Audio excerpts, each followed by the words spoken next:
podcastnya Yapkesdi. Bersama saya Devia Rahmasarita. Halo teman-teman, gimana kabarnya hari ini? Mudah-mudahan sehat selalu ya. Nah, Podcastdi kali ini membawa kedatangan ya, bukan membawa kedatangan narasumber yang luar biasa. Tentunya boleh perkenalkan diri teh? Hai guys, perkenalkan nama aku Rianti Anggraini. Aku semester 3 dari jurusan perawat di Poltekkes Yapkesdi ya Teh ya. Oh ya baik. Bau-baunya ini beliau pakai baju apa ya, merah-merah, boleh disebutkan teh dari mana bajunya? Mungkin sebagian orang udah tahu ya. Perkenalkan, aku dari Ketua MPM Poltekkes Yapkesdi. Teman-teman, perkenalkan beliau ini dari bukan dari sih, kayak beliau ini ketua MPM kami ya di Poltekkes Yapkesdi tentunya. Dan tapi kali ini kita bukan mau membahas organisasi ya Teh. Kita kali ini mau ngebahas, boleh disebutin Teh? Eat well, sleep well, move well. Nah, tentunya kita akan ngebahas apa itu hidup sehat dan kuncinya bagaimana hidup sehat ya. Oke, tanpa menunggu waktu lama, lanjut aja ya kita ke pembahasan pada hari ini. Nah, Teh, kan eat well, sleep well, dan move well. Yang pertama ada eat well. Eat well itu apa sih menurut Teh? Kalau menurut saya, eat well itu kan makan yang bagus ya. Jadi kayak yang bergizi, yang proteinnya ada, karbohidratnya ada. Jadi teratur loh gitu. Jadi eat well gitu. Makanan yang sehat ya, tentunya. Nah, untuk eat well ini kan bisa dijelaskan nggak sih apa saja makanan yang perlu dikonsumsi untuk mendukung gaya hidup sehat pada masa saat ini gitu? Mungkin kita juga udah tahu ya, kayak 4 sehat 5 sempurna itu kayak ada roti, ada susu, ada telur, ada kacang-kacangan, biji-bijian, sayur, karbohidrat dari nasi gitu kan. Itu sebagian dari 4 sehat 5 sempurna yang kita udah tahu gitu. Iya. Nah, tentunya teman-teman yang udah disebutkan barusan itu termasuk yang seharusnya dikonsumsi setiap hari untuk kebutuhan nutrisi tubuh kita ya. Nah, untuk yang selanjutnya ini bagaimana sih Teh cara menjaga keseimbangan antara karbohidrat, protein, dan lemak, dan untuk diet sehari-hari, bukan diet sih tentunya, untuk makanan sehari-hari gitu ya. Mungkin kita tuh harus ngambil patokan gitu biar keseimbangan kayak karbohidrat, protein sama lemaknya tuh masuk gitu. Kayak kalau misalnya kita ngambil protein berarti kita ngambil daging kan ada protein sama lemaknya. Kalau karbohidrat berarti kita kayak roti, kalau enggak apa itu namanya nasi gitu ya. Jadi meskipun emang susah dicari, kita cari lagi, kita searching lagi banyak di internet kan, itu apa sih yang di dalam makanan yang ini tuh kandungannya apa gitu. Jadi kita tuh harus seimbang biar nanti apa-apa yang masuk ke dalam tubuh kita itu enggak membuat racun buat tubuh kita gitu. Ya. Jadi harus tahu dulu bahwa makanan yang kita makan itu ada gak karbohidratnya, ada gak proteinnya, ada gak lemaknya gitu kan ya. Tapi harus seimbang, jangan kayak kita makan mie mie ditambah nasi gitu. Itu karbohidrat ditambah karbohidrat, gimana itu? Jadi lo makan jatuhnya oper ya itu, jangan. Nah, untuk gimana sih mengapa penting untuk menghindari makanan olahan dalam pola makanan sehari-hari? Gimana itu menurut kayak pola makannya tuh menghindari makanan olahan dalam pola makanan sehari-hari? Gampang sih kalau misalnya menghindari kayak gitu tuh. Kayak kita tuh harus tahu kayak tadi awal juga ya, positnya apa sih yang kita butuhkan dalam tubuh gitu, apa sih yang kita butuhkan gitu. Kayak makanan yang sehat itu seperti apa, kan sekarang banyak ya remaja tuh makan sebakan, pangsitan kayak itu gitu. Sehat gak Teh? Menurut aku sih itu sehat kalau misalnya, padahal kan di dalam pangsit itu ada proteinnya kan ya, ada dagingnya loh, ada karbohidratnya dari terigu kayak gitu. Nah, kalau misalnya kita nggak pakai porsi kayak pedesnya dikurangin, kalau nggak si airnya atau micinnya dikurangin, itu bagus menurut saya ya. Tapi kalau misalnya itu balik lagi ke orangnya, kalau misalnya itu membuat dia kayak bikin tubuhnya tuh menolak gitu, sakit gitu, itu gak bagus sih menurut aku gitu. Tapi menurut Tete ketahui sendiri bahwa seblak itu kan ada, bukan ngomongin seblak ya, antara sehat dan tidaknya ya. Gitu. Karena kan di seblak itu ada sayurnya, ada dagingnya juga kadang ya, terusan banyak yang mengandung karbohidratnya juga, tapi yang bikin sakit itu dari bumbunya mungkin ya, berlebihan. Kadang yang suka pedes banget bikin sakit. Yang bikin sakit itu bukan kandungan dari isi seblaknya, tapi dari bumbunya mungkin ya. Nah, untuk ini peran hidrasi atau air putih dalam menjaga kesehatan tubuh. Nah kan kita kalau ngomongin makanan terus nih, jadi perannya air putih untuk kehidupan sehari-hari kita itu gimana sih Teh? Kan orang sekarang, mungkin anak-anak sekarang kebanyakan nggak mau ya minum air putih. Nggak hanya sekarang, mungkin dulu-dulu juga kayak gitu, kebanyakan minumnya pengen yang minum yang berwarna, yang manis-manis. Itu gimana Teh? Harus menyeimbangkan air putihnya. Kalau menurut aku sih, kalau air putih kan buat netralin ya apa sih yang ada di dalam tubuh kita, buat menghilangin atau ngeluarin racun-racun gitu. Kan kita kalau misalnya udah makan berat tuh ya, terus kalau misalnya kita minum berwarna lagi, kayak minuman berwarna kayak gitu, kan itu gak baik sama ginjalnya gitu. Lebih baik kita minum air putih itu buat menetralin. Terus kan kita sebagai makhluk hidup ya, maksudnya bukan manusia aja, kayak tumbuhan, pepohonan, semuanya butuh air kan ya. Jadi si air ini tuh untuk menjaga cairan yang ada di tubuh dan juga buat menetralkan racun-racun yang ada di tubuh Teh, seperti itu. Normal minum air putih sehari itu buat kita itu berapa liter Teh? Normalnya sih 8 gelas per hari. 8 gelas berarti seimbang dengan 2 liter ya? Iya, nah, 2 liter. Nah teman-teman, jadi kalian jangan kurang dari 2 liter kalau minum air putih ya. Apalagi yang suka ngopi, yang suka minum minuman bersoda itu dikurangin teman-teman. Nah, untuk pertanyaan selanjutnya kita akan membahas yaitu sleep well, dimana tidur yang baik. Nah, Teteh gimana sih yang dapat terjadi pada tubuh jika seseorang kurang tidur secara teratur? Nah, yang banyak tugas nih, terus yang banyak kerja, yang banyak lembur, itu gimana sih Teh? Ada 2 dampak sih ya Teh ya, maaf ya, saya jawab ya. Ya, boleh. Yang pertama itu ada dampak fisiknya, sama satu lagi dampak emosional atau dampak mentalnya gitu ya. Kalau misalnya dampak fisiknya, kita bisa lihat kalau dia tuh kayak kelihatan lelah gitu ya, kayak tugasnya gak selesai tapi dianya malah makin kelelahan gitu. Itu kan gak bagus ya. Lebih baik kalau misalnya dia udah capek, lebih istirahat lebih dahulu gitu, utamakan tubuh dahulu gitu. Kalau misalnya dampak mentalnya tuh kayak emosionalnya, susah fokusnya. Kalau misalnya itu jelek ya, jadi kan jelek ke tubuh gitu. Kalau misalnya tidurnya gak bagus, otomatis pekerjaan juga gak bakal selesai Teh gitu. Jadi utamain kesehatan dulu ya teman-teman. Jadi percuma kita ngusahain supaya beres tapi emosional kita gak bagus, cepat marah ya kalau yang suka gadang mah. Kadang kalau misalnya saya punya temen nih ya, ini mah ngegibah deh. sedikit kayak gimana ya.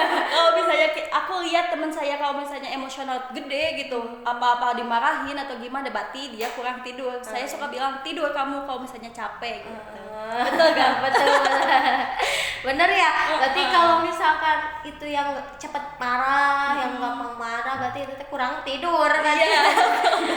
Kurang tidur, ya kurang makan.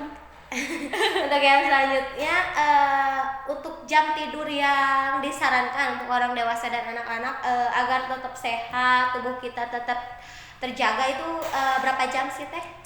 Kalau menurut aku ya, dari aku yang baca-baca gitu, kalau misalnya dari anak sekolah gitu kan umurnya dari 6 sampai 13 tahun itu minimal tidur 9 sampai 11 jam. Kalau misalnya remaja itu kan remaja udah masuk ke umur 13 sampai 18 tahun ya.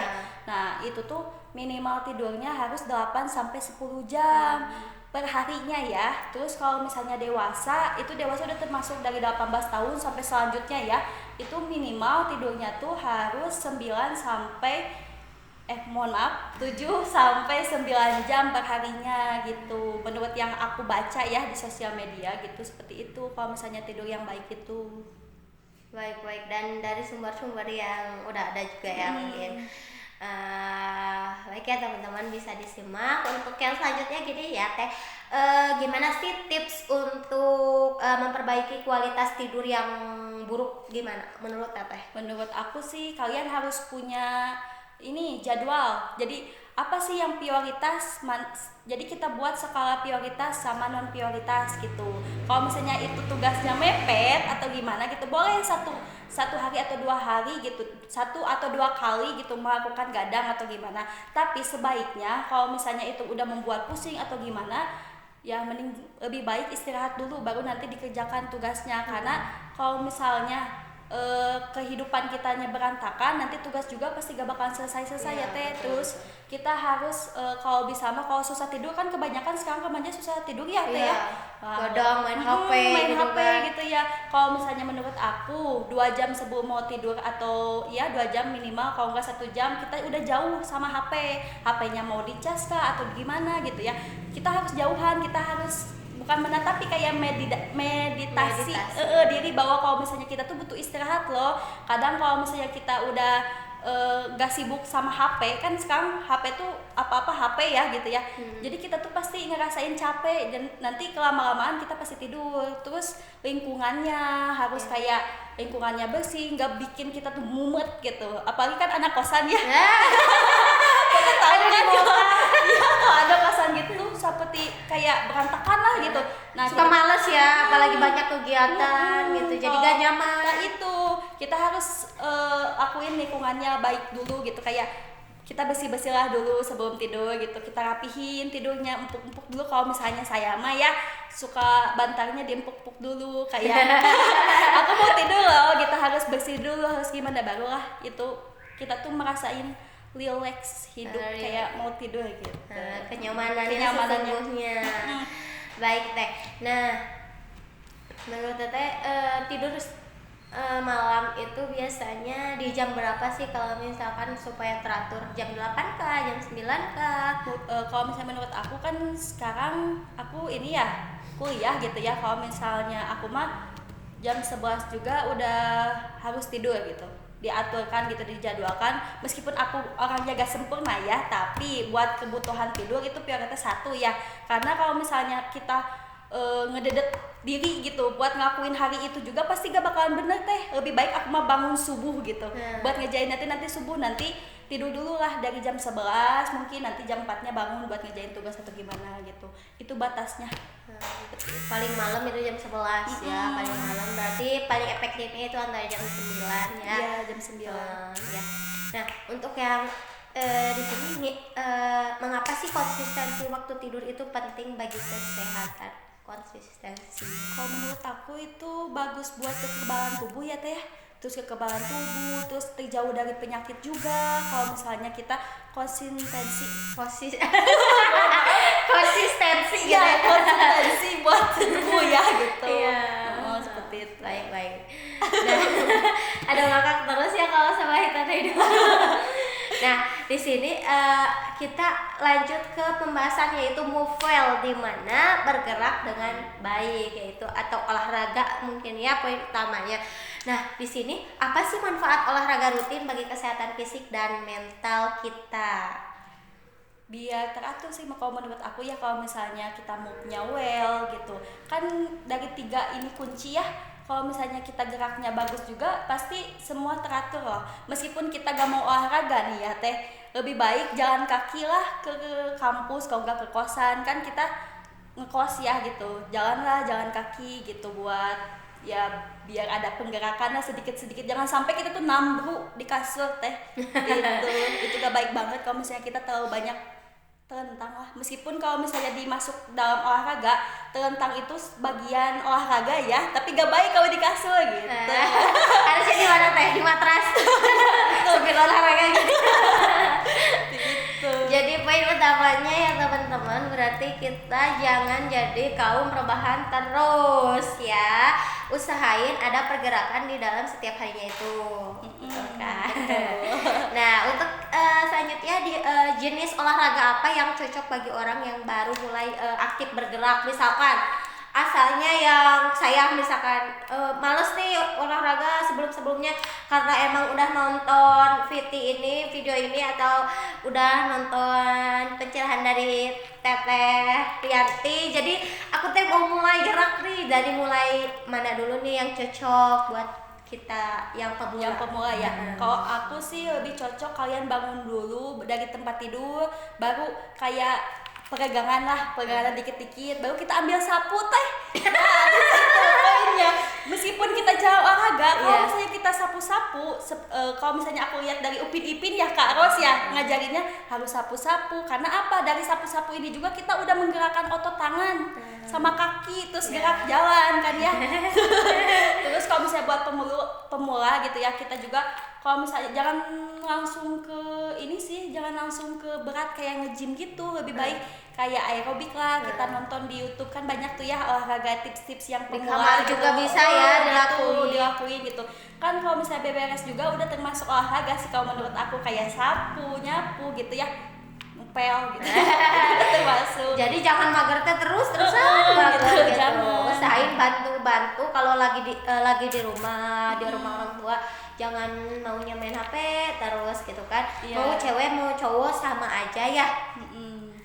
Nah, untuk yang selanjutnya, gimana sih Teh cara menjaga tubuh tetap aktif meskipun memiliki jadwal yang padat? Seperti kita nih, atau mahasiswa akhir nih yang jadwalnya itu full, misalkan dari pagi jam 7 sampai jam 10 malam, apalagi jam sampai subuh lagi kan kalau jaga dinas gitu kan. Gimana itu Teh cara menjaga tubuh tetap aktif olahraga meskipun jadwal yang padat? Kita seimbangi lagi aja, dari makannya bagus, tidurnya bagus. Terus kalau misalnya kan kalau padat juga ya, lebih baik kayak kita kalau di kampus kan kita punya tangga ya gitu ya, otomatis ke atas atau enggak ke bawah gitu, kayak naik jalan kaki terus naik tangga, itu udah termasuk olahraga sih, udah termasuk gerak gitu. Hal-hal kecil itu juga udah bagus gitu ya. Kalau misalnya kita punya waktu 10 menit lah, kalau misalnya udah beres dari pekerjaan kita gitu, kita berdiri lah, kita relaksasi bentar, ginian doang juga, gak makan waktu sampai jam-jam gitu ya, paling per menit-menit gitu, paling 5 menit doang ya. Bangun tidur juga bisa ngelakuin itu semua, tapi paling malas. Malas, boleh di caption di bawah, malas. Ayo bangun bahan yuk, bangun. Nah, untuk yang selanjutnya gimana sih Teh? Boleh gak untuk yang terakhir ya, ini untuk pertanyaan yang terakhir, boleh gak berikan sedikit motivasi untuk orang-orang yang kurang menjaga hidupnya, baik dari segi makan, tidur, dan olahraganya? Boleh gak? Boleh. Mungkin menurut aku kalau misalnya semua itu kan adalah kunci ya. Terus kalau menurut aku tuh jadi dirimu sendiri aja gitu, just being who you are. But people doesn't like being who you are, who's care gitu. Jadi siapa yang peduli kalau misalnya kamu ngelakuin sesuatu yang beliau suka apa gak suka gitu, kayak kehidupan lah, tidurnya, makannya gitu ya. Kalau misalnya menurut aku sih jadi dirimu sendiri itu. Oke, teman-teman. Oke teman-teman, karena pembahasannya sudah selesai, mudah-mudahan Teteh sehat selalu dan ilmunya bermanfaat juga untuk kita semua ya. Kami akhiri cukup sekian dan terima kasih. Wassalamualaikum warahmatullahi wabarakatuh.